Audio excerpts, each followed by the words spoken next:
Shields up, my fellow warriors of light. Welcome back to Final Fantasy XIV, and today I'm going to be bringing you my controller guide. Whether you're checking this out because you tried playing the free trial on PlayStation 4, PlayStation 5, and you felt like the controls felt a little bit awkward, or maybe you just couldn't navigate the UI properly, or maybe you're someone who played it on the PC for years and you're like, you know what, I want to check out what it's like to play this game on a controller just to see what a different experience would feel like. Maybe I'll enjoy it more, maybe I'll enjoy it less. Or maybe you're someone who's starting out brand new into MMOs and you just don't even know what a tap targeting MMO is, and that makes it considerably hard, because I'll tell you right now, I was actually trying to teach Gaijin the basics of Final Fantasy XIV, and I felt like it was a bit of a struggle. So I want to make sure that I make this as accessible to people as possible, and hopefully you guys will learn something. And if you do, I would just ask that you guys consider leaving a like on the video, because it helps out a lot. And these Final Fantasy XIV videos are a little bit outside the wheelhouse of content that I tend to do on the channel, and any additional engagement really helps the algorithm know that you guys enjoyed it. Anyways, let's get things started. Let me turn on my UI here. I'll tell you guys a couple of interesting shortcuts for controllers, but before we get there, before we get to the more advanced things, we have to start with the basics. So first and foremost, how do you even turn on controller mode after you plug in a controller to your computer? Because just because you plug in a controller, it's not going to automatically start working on the game. You have to actually turn on controller mode. So for that, you're going to have to go into your character configuration. Now, if you're playing in mouse and keyboard, your character configuration is going to show up here on the lower right-hand side of the game. There's going to be a couple of red balls. You want to click them and figure out where your character configuration is. I don't actually know, because I don't really play with mouse and keyboard. But if you go to your character configuration, you'll notice there's a big button here. It says gamepad mode or mouse mode, and you can click that and it will swap between mouse and keyboard or your controller. Like I said, see, these are the golden balls of when you have the mouse and keyboard mode. But anyways, I want to be in controller mode because of this is the way that I prefer to play. So you turn on your controller mode, and then after that, one of the things that we want to go to is we want to go into system configuration, and we want to go into your button configuration. Or actually, maybe even first you want to select the right controller. I don't know if you have multiple controllers attached to your computer. And then you want to select which icons are going to be represented on screen. Now, in my case, I'm going to be using a DualShock 4 right here. So we're going to be using the PlayStation icons.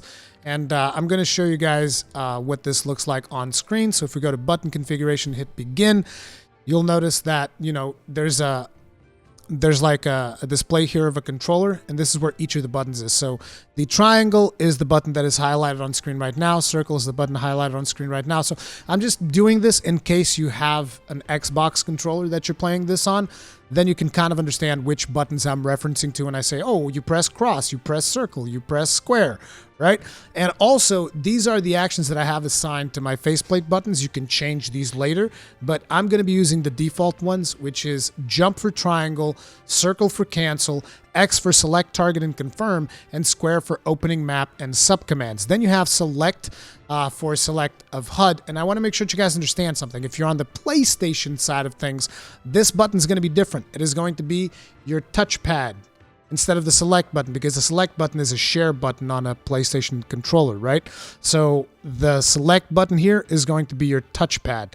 So whenever I talk about, you know, selecting HUD elements, you're going to be tapping, you're not tapping, you're going to be pressing your touchpad. And then your start button is the options button if you're on your PlayStation controller. This should be fairly simple.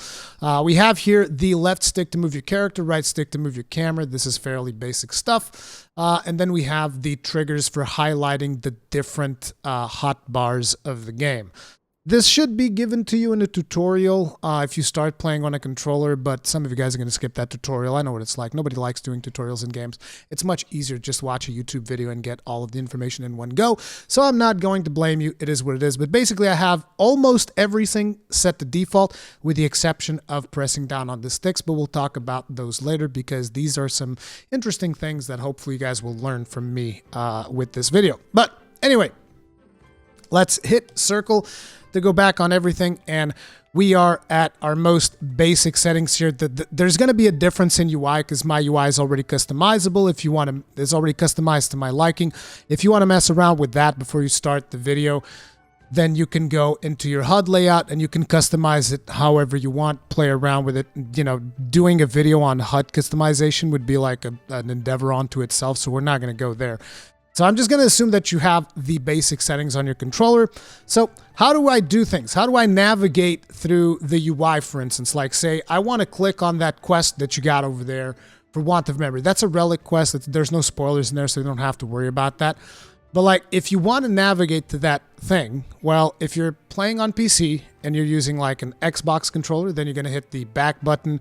Or if you're using a PlayStation controller on PC, you want to hit the share button. Or if you're using the PlayStation controller on a PlayStation, then you want to press the touchpad, and that will let you cycle through different UI elements. You can kind of see my cursor moving all over the place, and it lets you basically cycle through these different UI elements. This is a lot easier than trying to use like the touchpad to move around and whatnot. And this is how you can select different things. So say, for instance, you want to select the quest, you make the thing go over there, then you press X, and that will open up your quest log, and then you can press there, and then you can go to the map, and that will open up your map and tell you where your quest is supposed to go. The map size is configurable as well. I'll even teach you how to do it using a controller in just a bit here. But yeah, these are the basics of like navigating your UI. Then you can press circle to close any part of your UI. And now you guys are gonna go like, okay, Rurikhan, but sometimes I'm running around and I open my map, and after I open my map, then I can't seem to close it. Like, I'm pressing circle and it's not close it. That's because when you start moving, it takes the focus away from your map. So you can either cycle through the different HUD elements to go back to your map. As you can see, the map is now in focus, and then you press circle and that'll close the map. Or you can open up your map and just keep pressing the open map button, which is the square, and then eventually it'll close it again. Even if you are moving, it's actually the easiest way of doing it. But yeah, that's how you do that stuff. And say, for instance, if you open up that quest window and then you start moving around, maybe you lose focus, maybe you swap focus into something else, and then suddenly, oh, but I'm clicking circle and the quest window won't close.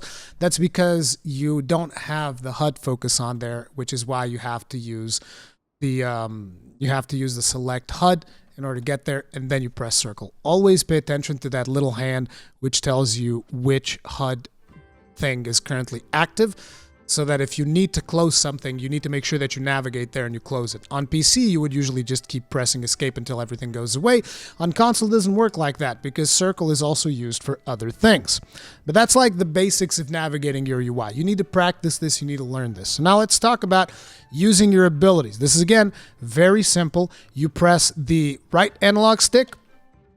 You'll see that it highlights my right side of my crossbar there. The reason it's called a crossbar, it's because, as you can see, the buttons are displayed in a cross shape.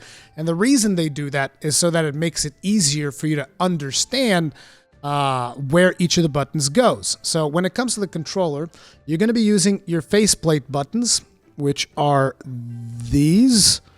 And then you're going to be using your D-pad, which is this, right? So if you look there, it's fairly simple to understand what everything does, because if you notice, there's actually icons in there that tell you what everything does. As a matter of fact, if you have the default settings on, which I currently don't have because I've messed with them and I've changed things around, your display hotbar help should be on. And when you do that, it even tells you the names of the skills in each of your hotbars. Now, personally, I don't like that because it clutters up the UI quite a bit. And I just don't like that stuff, so I turn that stuff off pretty much instantly. But if you need that in order to know which skills you're doing and whatnot at the start, it might be helpful. So feel free to use that. Like, whatever you can use to make the transition easier for you, you should use it, okay? But anyways, as you can see, this is the basic, and then you press the different buttons. You have access to your different skills. It's not that complicated. You use the D-pads. It'll give you access to the different skills that you have set up. Then if you press your L2 button or the left trigger, that gives you access to the other bar. Now, in case you guys are wondering what the logic usually is for my characters, I'll tell you guys how I tend to do things, but you know, you should do things however it makes sense for you. So for me, usually on the right side, I put like single target skills. Right? These are all my single target skills, and then I'll put like a couple of cooldowns that I might need to use because tanking is my main job. If I'm playing a melee DPS, I might have like some additional melee DPS skills on the D-pad there. And then on the left side, I have AoE things, like you can see right there. AoE stuff, right? And then I also have my tanking cooldowns in there because that's just the way that I do things. So left side AoEs and tanking cooldowns, right side AoEs, some tanking cooldowns, some utility. Paladin is a weird job to do bars for, so don't pay too much attention to the way I have my buttons. Put the buttons however the hell you want. Just be aware that how you use your skills is basically, you know, you press R2 or L2, and then you press the corresponding thing, and this gives you access straight up to 16 slots. We will be talking about how to add more slots, but before we do that, we should quickly brush up on how to target things, because that is literally the hardest thing to do on controller, is to get proper targeting done. Trust me, as a tank, this is extremely important for me, and I've struggled with this for ages on end. But, you know, the basic way of targeting things, you just run up to something that you want to target, you press X. That's targeted. Right there, right? If you, for instance, if you target this, and then you move over here, and you try attacking this dummy by pressing your skills, it's not going to work because your target is that other dummy. So you have to cancel the target by pressing circle, pressing X again. Now you have a new target, right? The thing is, you can't do this while you're pressing R2, right? Because that's going to do your skills. Like if I press R2 and I press X, it's going to go into Fast Blade, Riot Blade, and all of my other abilities that I can do, right? But you know, if you want to swap targets, you have to actually let go of R2 or L2, depending on which one you happen to be using. Press circle, then press X on a new target, and then continue your onslaught. Again, remember, you cannot be pressing the triggers while you're trying to select your target if you're using the X circle method. But there's other ways of selecting targets. So another way of selecting a target, let's say, okay, but I don't want to, you know, I don't want to stop pressing R2 because, like, I'm going to be pressing buttons nonstop. I don't have time. Oh, I got to let go of R2 and then press X and then press circle. This is too much, Rurikhan. I need something a little bit more streamlined. That's fine. So what you do is you hold down R2 and then you have R1 and L1 to cycle through targets. So this is just me pressing L1 while holding down R2. You can cycle between all of the targets in front of you, and you can go back and forth. If you press R1, it goes to the target that you had before. L2 goes to the next target, or vice versa. So, like, you know, basically you can go back and forth with this. It's just a matter of practicing, and this is very hard when you're in the middle of, like, a dungeon and stuff like that, particularly if you're the tank and you're trying to target a specific thing. It can get pretty frustrating, but it requires a little bit of practice, okay? But this is how targeting works. So I can be, like, over here attacking this target, and now I'm like, okay, I want to swap. Unfortunately, it swapped to that one, but you press it again, and now it swaps to this. Okay, now we're going to swap over here. And then you can swap back to that, or you can swap to this one, or you can swap to this one. And the reason the targeting is going this way, where it's like, it's targeting specifically something that's in front of me. Like, notice how right now I'm pressing L1, spamming it, and it's not swapping targets. If I move my camera like this, it'll start swapping. It only swaps the things that are directly in front of me. That is because of my targeting settings, and that is not the default setting. So let me actually show you guys what we're working with here. So if you go into your character configuration, this is one of the things that you really got to pay attention to. You go into your control settings, and in the control settings, there's a setting here. I'm trying to get rid of this combat music. Thank you. If we go into your character configuration, control settings, target settings, notice that for starters, there's a couple of options here, like automatically lock on target when initiating auto attack. I wholeheartedly would not recommend you to lock on targets at all. I can't think of a single reason why you would want to lock on to a target. I get it's more immersive and it looks like, oh, it's like Dark Souls. I lock onto the target. This is an MMO. This is not Dark Souls. Okay, don't be locking on target. This is a waste of your time. You're going to be swapping targets multiple times unless it's a boss fight. And even if it's a boss fight, you don't want to be locked onto a target because you need to be aware of your surroundings. You need to be able to rotate the camera and not have the camera fixed on one target because there's always going to be stuff happening everywhere. You don't want to be locked onto a target. Trust me on this, okay? So, you want to keep automatically face target and all of that stuff. But One of the important things here is by default, I believe that type 1 is selected, which is ignore depth, and I have it to type 2, which is cone. So this will cycle through targets that are in a cone in front of your character, whereas the ignore depth will actually select targets literally anywhere. So for instance, in my current targeting settings, these targets are in front of me. I can cycle through them, right? I can cycle through these targets. However, if the targets were behind me, nothing. Nothing. They're behind me. See, only when I turn the camera a certain way, but like if the targets are completely behind me, it's not going to select them. And this makes target a lot easier. This is why I use cone. Now, if you were to swap this back to ignore depth, what that's going to do is it's going to select targets that are behind you. Now, personally, I don't like this. I don't like ignore depth, but that's just a me thing. Not to mention I've had situations where like I would have monsters directly in front of me and ignore depth would target like a target that would be all the way up like 1,000 miles away. And I'd be like, no, not like that. So personally, I'd recommend cone, but if you want to change it to ignore depth, practice around with it, see whichever one you happen to prefer, okay? But that's like the basics of targeting stuff. You either use X and circle to select and cancel, or you press L2 or R2, and then you hit L1 or R1 to cycle between the different targets. That's usually what I end up doing because I'm always pressing the two trigger buttons in order to access my abilities. That's the way that I personally do it. That's not the way that you have to do it. A couple of additional settings when it comes to targets. I would recommend keeping automatically face target when using action because that makes it so that your character turns around to face target, because sometimes if you're not facing the target, you're not going to be able to use your ability, and sometimes targets move. So automatically facing target makes it easier. I have enable auto target. You can turn this on or off. It's really up to you. Because I'm a tank, I'm always attacking like everything that's in front of me, so whatever. Obviously, disable targeting of pets and minions when in battle because it's not particularly useful.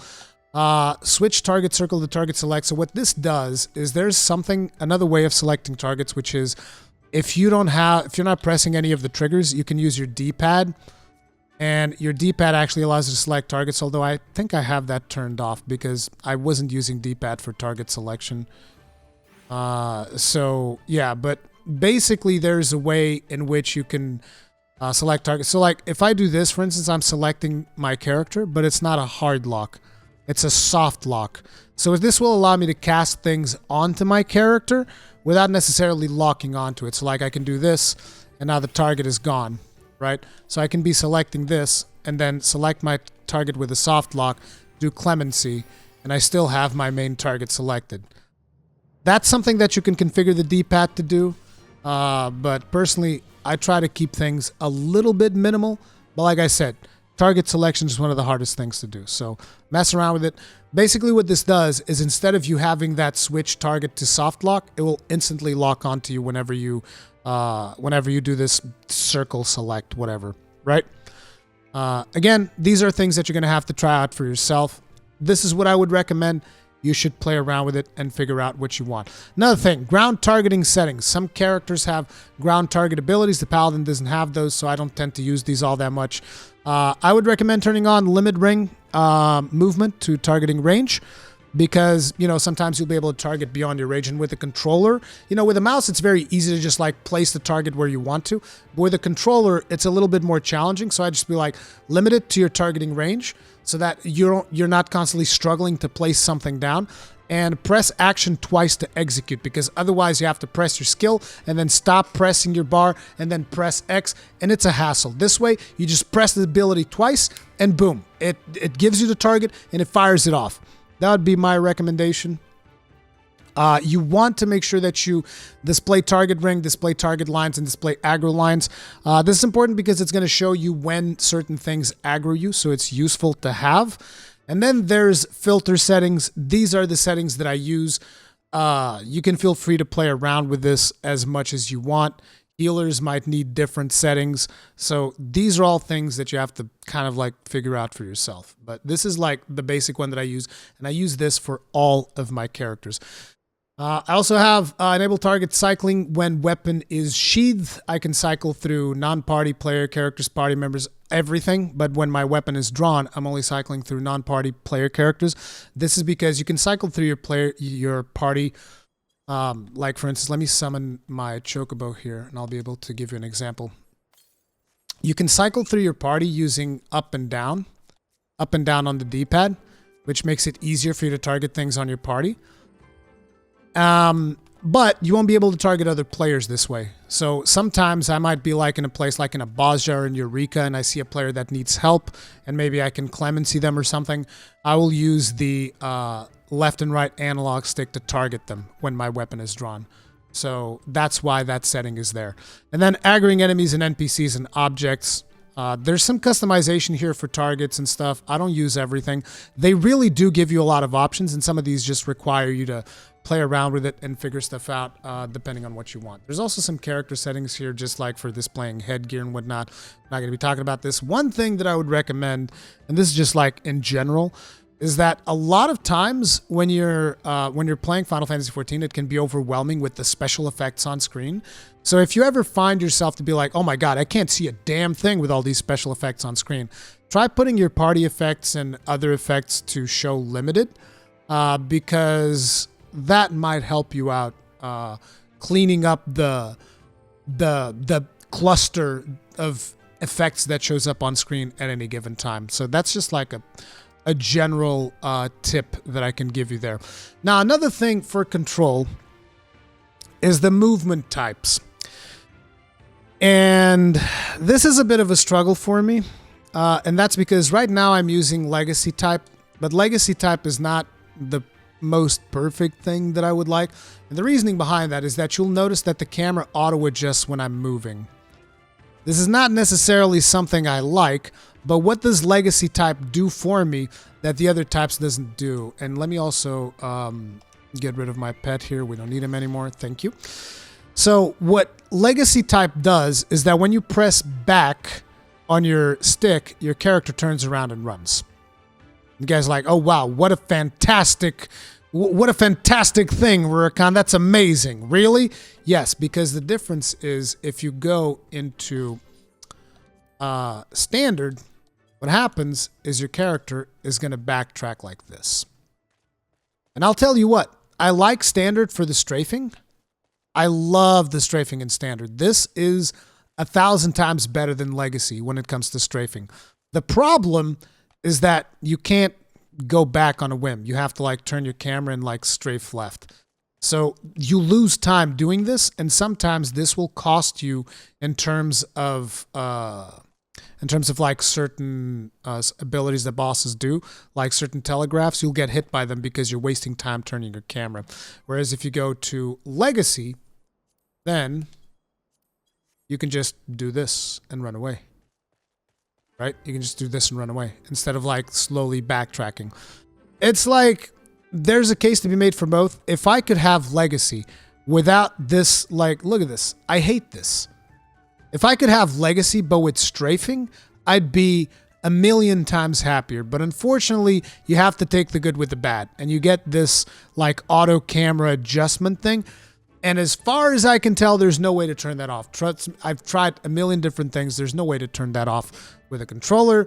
I know that there's like stuff that you can do on PC to like customize special buttons on your controller, but it's like, look, I play on PC and PlayStation, and I don't want to mess around with that. Either way, my recommendation is Legacy type. You feel free to do whatever you want. That's just a little bit of like movement settings as well.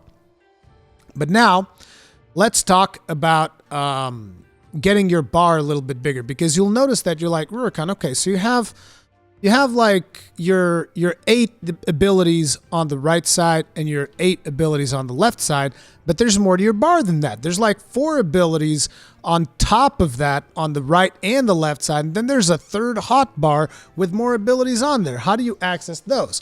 Well, for starters, these particular abilities right here, these are not supposed to be used. These are cooldown trackers. So that, for instance, notice that fight or flight is nowhere on my bars. You can't see fight or flight on my bars. And you guys are like, okay, so how do you use fight or flight, Rurikhan? And if I press L2 and R2, it's going to give me a third bar. So if I press both triggers at the same time, I get a third bar. And then in there, I'll press fight or flight. And then once I hit fight or flight and I let go, I can no longer see fight or flight. And that's what that bar up there is for. It's to let me know when certain abilities are going to be available again. So it's basically a bar that I use to track my cooldowns. The reason atonement is in there is so that I know, because sometimes in the middle of battle I might, lose track. How many atonement charges do I have? And, I can actually see it right there. So that bar is just to keep tabs on things that you have in cooldown. And you guys are like, okay. So you've added an additional bar behind the bars that we can actually see, and then you have something to track the things that are on that bar. How do I do literally any of this? So for starters, let's talk about adding a cooldown bar. You can go into your character configuration and you can go into your hotbar settings. And in the hotbar settings, you want to go to the very first one, which is display. Now in display, you can put more hotbars. Like I can put hotbar 1, can put hotbar 5. I don't even know where hotbar 5 is. But you can put hotbar 5, hotbar 6, hotbar 4. Like, look, hotbar 4 is down there for some reason. But that one right there would be hotbar 3. Right? So you turn on hotbar 3, and you can choose what type of hotbar do you want. Like, you want a 6x2? Do you want a 4x3? Do you want a 3x4? That's completely up to you, right? Oh, no. I've destroyed my UI for you guys. I hope you guys are happy about it. But anyways, I was going to go into HUD anyway to configure it. But basically, after you set up a bar, then you go into your HUD layout. And for this, I would actually recommend a mouse. But if you don't have a mouse, you can still do it with a controller. What you do is you hold down L1, R1, virtual mouse mode, and you have a controller right here. Your L2 becomes left click, your R2 becomes right click. So I can hit L2 here, and I can actually move my hotbar 3. But you can also use the D-pad to kind of just like slide it around after you've selected it. So usually I have my hotbar 3 around here. And another important thing about this is that you can also go into UI element settings and you can increase the size, which you can see that that particular hotbar is a little bit bigger.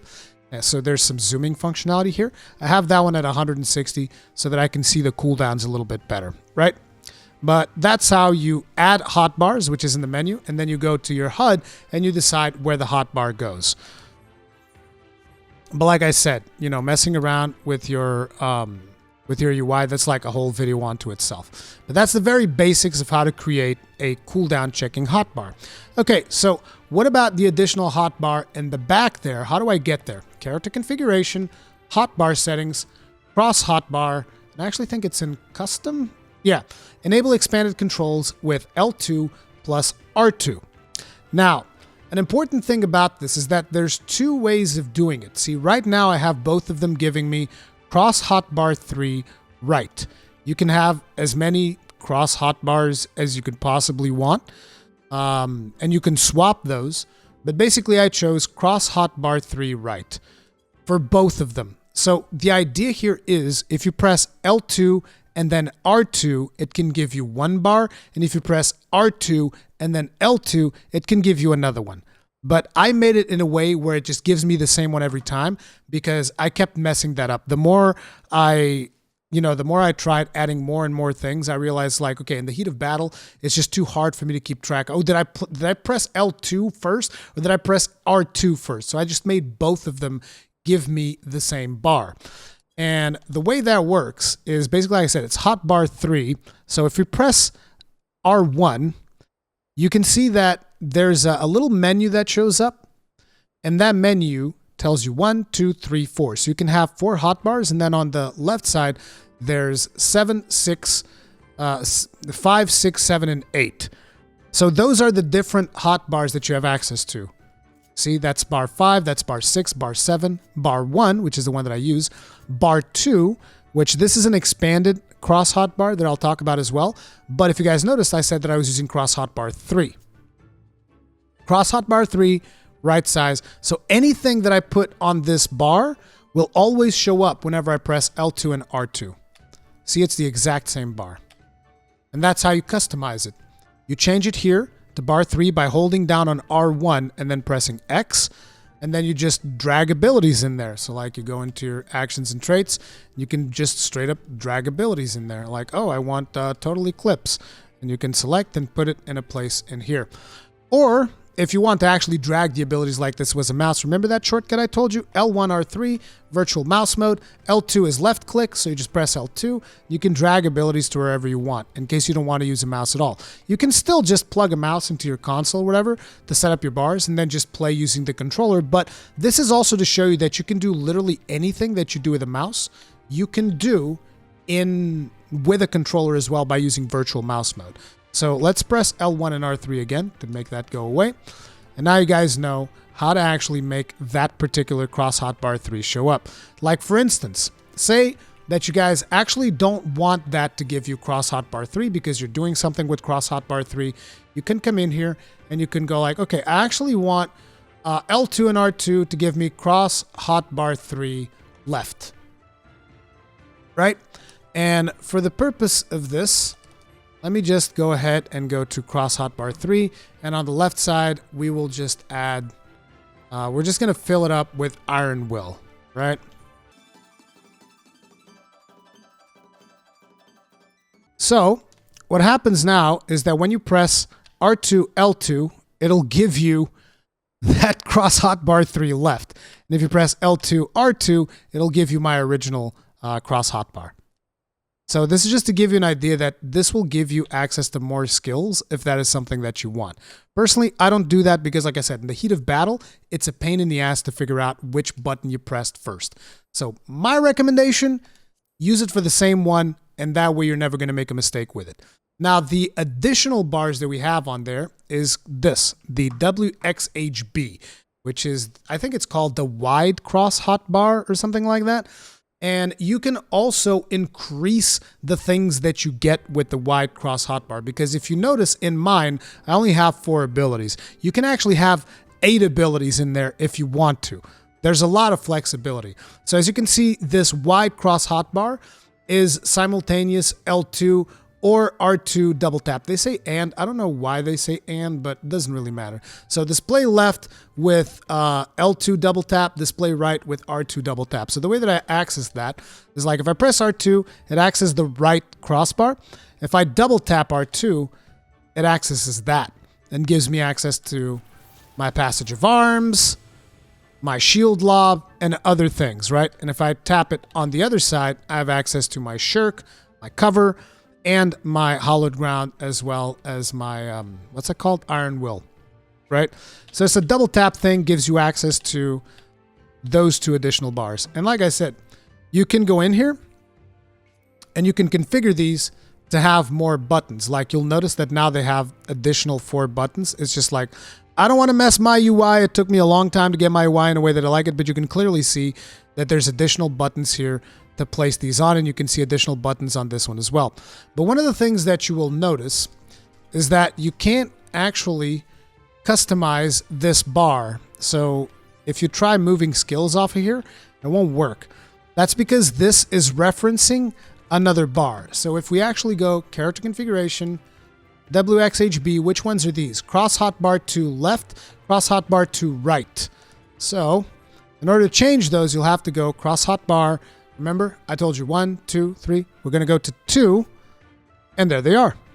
And now you can just change them just like you would change any other bar on your thing. I know that this is a lot to take in. It's going to require quite a bit of practice. I recommend, if you're still getting used to using the controller, potentially use a mouse just to set up the bars. But remember, R1 lets you swap between the different bars. So you use R1 to swap between the bars, and then you customize them. And remember with what each bar references, and you can always come back here to character configuration and look at it. It's like, oh, okay, so my expanded hold controls with Alt L2 plus R2, those give me cross hotbar 3 right, and the other ones give me cross hotbar 2 left and right. And then you know, okay, so 2 is the stuff that I have on the sides, and 3 is the stuff that I have down here, right? Hopefully this is understandable. And then you guys are like, okay, but my cross hotbars are like all over the place.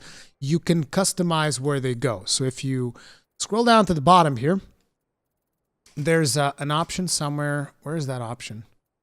Is it in the cross hotbar? Yeah, it's in the cross hotbar. So in the cross hotbar, there's an option that tells you position the W cross hotbar separately from the regular cross hotbar. So what this does is going to split it up.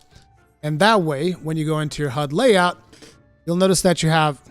Things are so messy in my HUD. I'm so sorry, but this is just the way that I'm able to customize things the way that I want. But anyways, this would be your right W crossbar, and this would be your left W crossbar. So you can move them to any location that you want so that it looks a little bit neater and tighter the way that I have them, if that is something that you want to do. And then here is your main hotbar. I believe that you can even separate the regular hotbar. And you guys are like, okay, but I don't find this hotbar to be particularly intuitive, Rurikhan. Okay, that's fine, because the whole damn thing can be configured in as many different ways as you want. So to give you an idea, I have it for D-pad plus action buttons, but you can have a D-pad plus D-pad and action buttons plus action buttons. What does that mean? That means that when you press left, it'll give you the D-pads on the left side. You'll have both D-pads of L and R, and on the right side, you have the faceplate buttons. Okay? So when you press right, it gives you the right side of the bar. When you press left, it gives you the left side of both bars. Whichever way you prefer. Personally, I think that this one's way more intuitive because everything is here and then everything is here. But you can change that to do whatever the hell you want. It's completely and utterly up to you. Now, finally, let's talk about those macros that I set up on my controller, because here's the deal. If we go into system configuration, gamepad settings, button configuration, you'll notice that there's two things here that are different. So by default, I believe that the pressing down on your left analog stick is going to lock on, if I'm not mistaken, and then pressing down on the right analog stick is going to give you first person. Now, if you guys remember, I told you that lock on, in my opinion, is completely useless and has no merit whatsoever. I played through the entirety of the game without ever using lock on, and the few times that I used lock on in the beginning, I felt like it was hindering my gameplay. So lock on for me is something that is useless, so I have no intention of ever putting that back on. And in terms of first person, you can actually just access first person by zooming all the way into your character. You're now in first person there. You don't need a button for that. You can just zoom in, because you're not going to be doing this during combat. You're not going to be going like, oh yes, this is Skyrim now. I'm playing Skyrim. No, that's not how this works, right? You're not here to play Skyrim.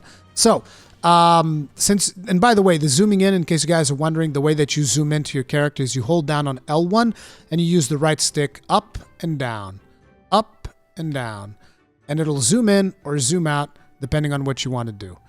And this you can actually do during battle as well, because sometimes your character gets like reset a little bit whenever you get into an instance. You can just like zoom it out all the way, play fully zoomed out, play a little bit more zoomed in if you want to, zoom in if you want to get detail on something that is happening. It's very, very easy. Like I said, L1 and your right stick, zoom in, zoom out. And this also lets you access first person mode. So you don't need the two bindings. And one of the things that you'll know is that, like, if you try playing on a controller, it's like, okay, my bindings are very precious, okay? So if lock on is useless and I don't need first person mode, I can better use these buttons for something else. So I have them to utilize macro 98 and macro 99. So what am I doing with this? If you then go to your macros, so I have a bunch of macros. Let me actually increase the size of this. By the way that you increase the size of UI elements, you press down on R3. You can increase it, and then when you get to maximum, we will decrease it again. So you press down on R3 and you can increase literally anything. So like if you want to go to your journal, like, oh, this is kind of small, you can increase it to as big as you want or as small as you want, right? It's just pressing down on R3 zooms into things, which is very useful as well. But anyways, going back to user macros, like I said. So macro 98 and 99 would be, I was going to use the mouse because when I'm on PC, I tend to use mouse every now and then. Here you go, macro 98, macro 99. So what do? With macro 98, I don't remember what macro lock does, but basically I have a macro that does level sync. It does my mount, it does sprint, and it does Peloton. Even though I don't really use Peloton anymore. Peloton, I have a separate button for it. So this is kind of like my mount, dismount, and level sync. And you guys might be like, why would you want to have level sync on that macro? Trust me, when you're farming fates, every second counts, particularly when there's blue mages around. And I made this macro when I was farming fates during the Yokai Watch event, where blue mages would just show up to an event and blow it up before I'd even get to press the level sync button with my controllers. So from that moment on, I just made this macro. And, you know, you feel free to copy this macro. It's not like it's friggin'... It's not like this is fucking rocket science, right? You can understand what it does. So as you can see right now, every time I press L3, brings up my mount. If I'm in combat and I can't bring up my mount, it'll hit sprint so that I can run away. So it's kind of like a runaway mount. It's an overall movement macro. And when I dismount, it will automatically level sync me. So for instance, there's a fate nearby. I can actually show you, right? So we get to this fate, right? And I'm like, oh, I need to get started on this fate as fast as possible. Boom, I'm level synced. Dismounted and level synced at the exact same time. Now I'm in combat and I want to run away. Press the macro again. Boom, sprinting away. Boom, now I'm not level synced, so they're going to stop attacking me any moment now, or at least they should. And as soon as I get out of combat, I'll be able to mount again. Boom, done. Right? So that's kind of like a macro that does a lot of really useful stuff. Does movement, sprint, level sync, all of that. The other macro, you can customize it to do whatever you want. Personally, because I main a tank, I have that macro do provoke, and it turns on my battle stance. The battle stance on is mostly just if I'm in town and I feel like unsheathing my weapon, I'll just press it, right? But it's mostly my taunt macro, so I don't even use it in other classes. But, you know, you can use it for something else. I don't know exactly what. You can figure out maybe a cooldown that you'd want to put on your bars or something like that, and you'll pop it up with your right stick. I just use it as my universal taunt because tank is the role that I tend to play the most. But, yeah, there you go. That's pretty much how I personally play controller. Hopefully this helped you out. Like I said, the logic of the way in which I put things on my bars is like I'll have some cooldowns on the wide bar, so the stuff on the far left and the far right. I also always have ranged attacks on that far left bar. I don't know why, but it's just like, you know, it was something that I started using like this, and then I just always kept it. So my ranged attacks are always there. Because ranged attacks is like this situational thing. You're not like spamming ranged attacks a lot of the times. It's usually you have to move away from the boss. So that's why I put that there, like kind of out of the way. You don't really do it all that much. And then on the right side, I have my single target stuff. And now you guys are like, how are you bringing up that context menu whenever you click, whenever you target things? It's square. Square is both your map, but it's also a context menu. I guess I should have mentioned that a little bit earlier. Sorry. This kind of like doing this off the cuff. But yeah, this gives you a context menu. So like if you want to also like emote to NPCs or something, you can do it like this as well. You target the NPC, press square. You can also use it to mark stuff if you want to. But yeah, square is like your context menu for literally anything. So you can target anything that you want to target, and then you use the context menu for it. Boom. And that's my controller guide. If you guys want to see like the way that I, you know, organized my bars for certain classes, like the logic that it makes, like it would take me a long time to explain the logic of literally everything that I've done on my Paladin. But if you guys want to know more about those, then let me know. Particularly let me know which class you'd like me to do it for. But do be aware, I'm not an Omni main. I'll tell you right now, the classes that I'm going to be working on, so like don't ask me for some like a black mage. I'm not going to level up a black mage, okay? I don't care about black mages. Sorry. I'm not an Omni main, but like I'll do one for each of the tanks because I'm a tank main. So I'll do one for each of the tanks at least. I'll do Scholar, I'll do Machinist, I'll do Summoner, and I'll do Dragoon. These are probably going to be the classes that I will do, and I can explain to you the logic behind my decisions as to where I place things on my bars for a controller for each of these classes. But like if you ask me for Ninja, it's like, dude, I can't play Ninja to save my life. If you ask me for Monk, nope. Samurai, nope. My Reaper is at 0. So it's like, out of the classes that I have at like level 80, I can give you like a bar that I've made for them, but other classes, no, because I don't really play them. But anyways, that's going to be it for this video. It's already way longer than I initially intended, but hopefully it provided you with some knowledge. And if you guys enjoyed it, hit up with a like. If you did not enjoy it, hit up with a dislike. Feedback is important. I'll see you guys in the next one. Stay strong, stay safe, peace out.